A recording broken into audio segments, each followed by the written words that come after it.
Aici este baza Ciric, Liniaș, unde se desfășoară turneele VTA 250, turneul de fete și turneul ATP Challenger 100, turneul de băieți.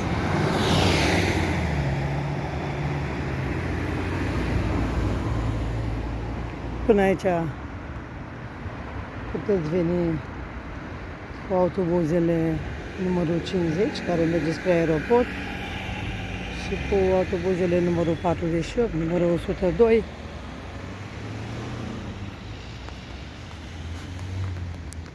Peste drum de această bază aveți pensiuni.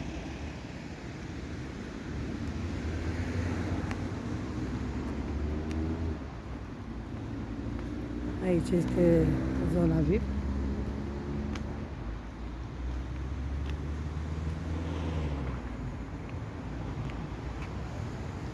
Aici este intrarea principală la teren.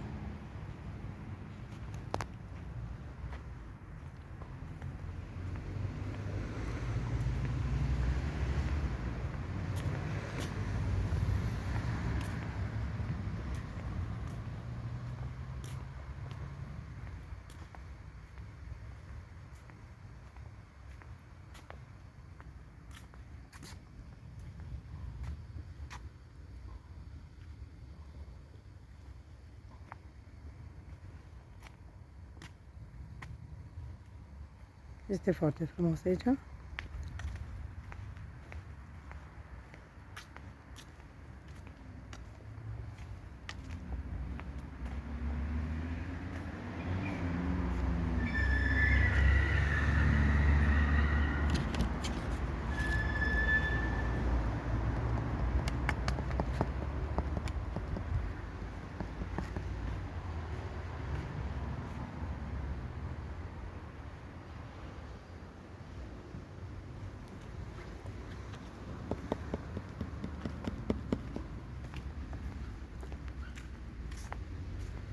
Aici se fac poze pentru cei care vor să aibă o amintire de la turnee.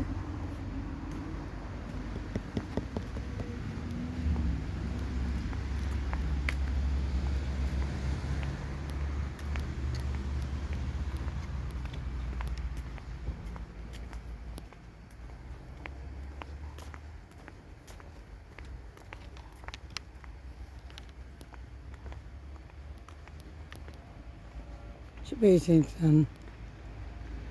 se intră în această bază frumoasă. Acesta este terenul central.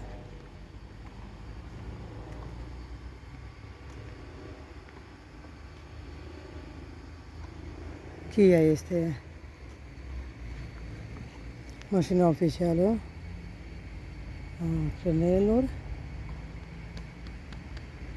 Kia Iași, Sandra Group.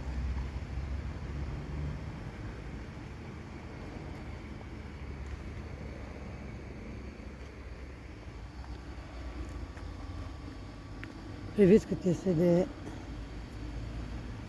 de frumoasă baza Ciric, care aparține de primăria Iași.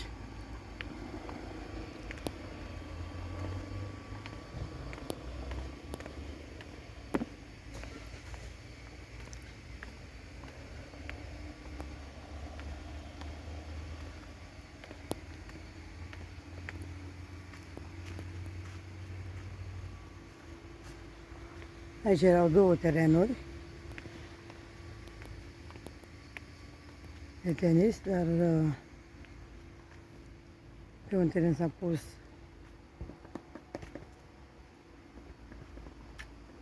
scaunele pentru spectatori, tribunele. Aici sunt lojele și aici alte tribune.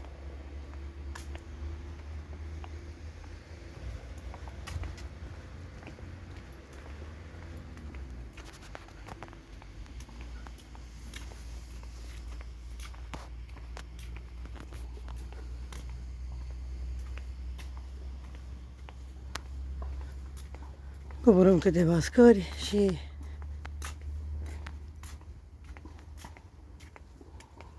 Aici sunt terenurile 3 și 4.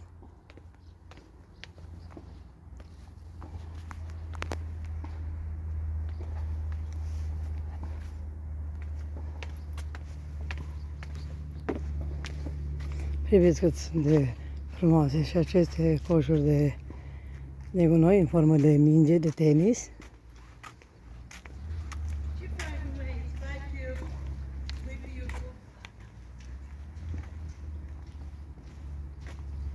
Da, pun pe YouTube aici să se vadă cât e de frumoasă baza Ciric.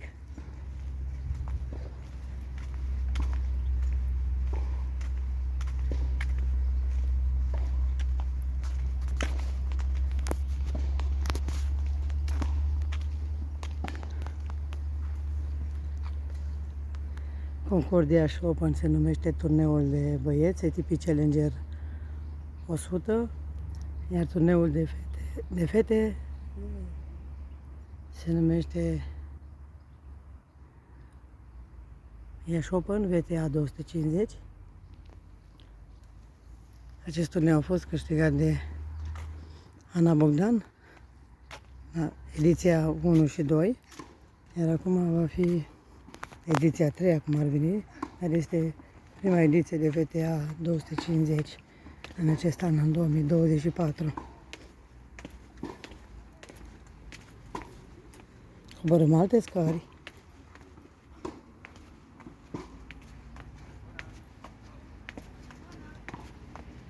Și fetele sunt la antrenament. Aici este terenul 5 și 6.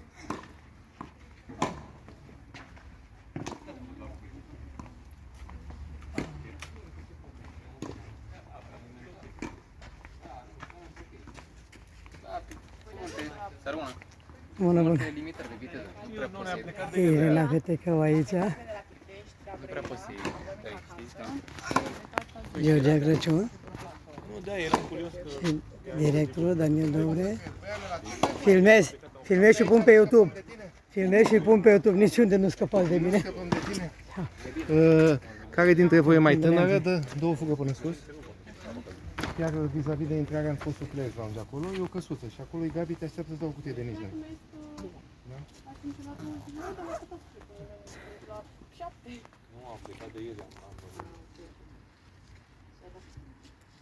Irina, acum ai terminat antrenamentul? Acum începi. Perfect. Las la antrenament, mă duc să filmez în continuare.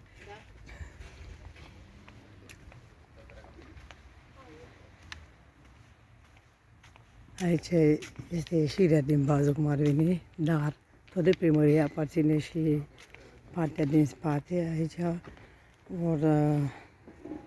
ăsta jucătorii este zona lor, unde se relaxează, unde iau masa.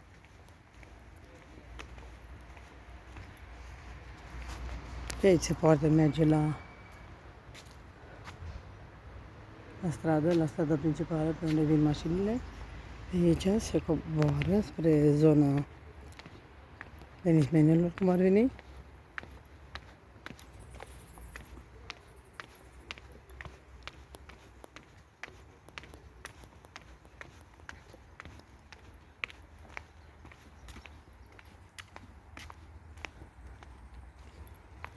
Aici este un parc foarte frumos.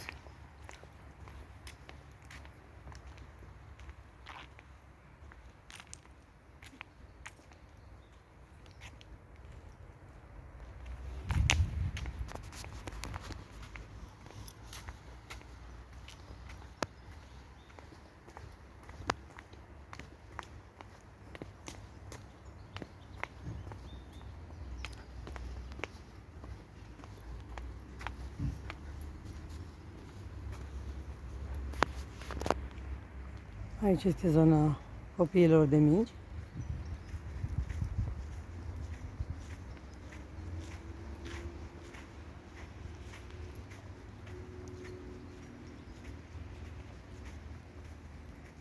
Când este timp urât și dacă plouă, ei stau aici înăuntru. Iar dacă este timp frumos, stau afară. la umbră, bineînțeles.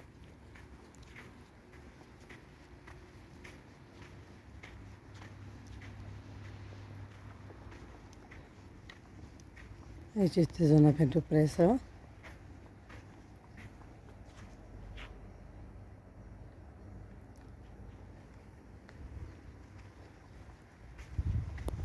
Și acum ajungem la zona rezervată tenismenilor.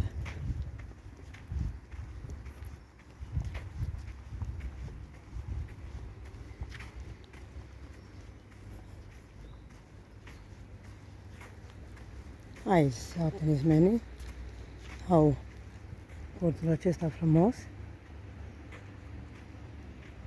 Aici mănâncă.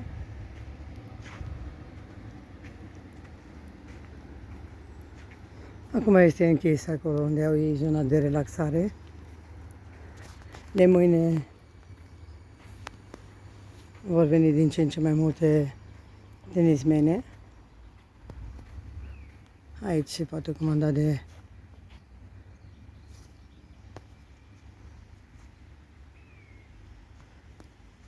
mâncare. Aici este zona din spate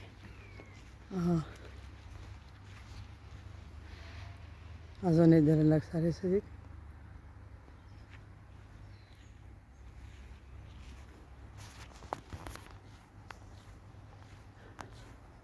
Da,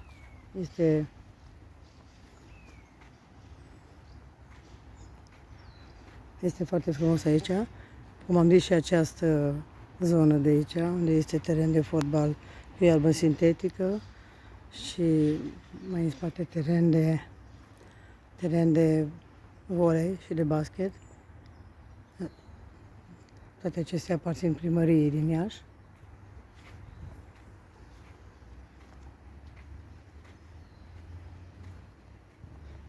Să veniți la turnee aici, în frumosul oraș Iași,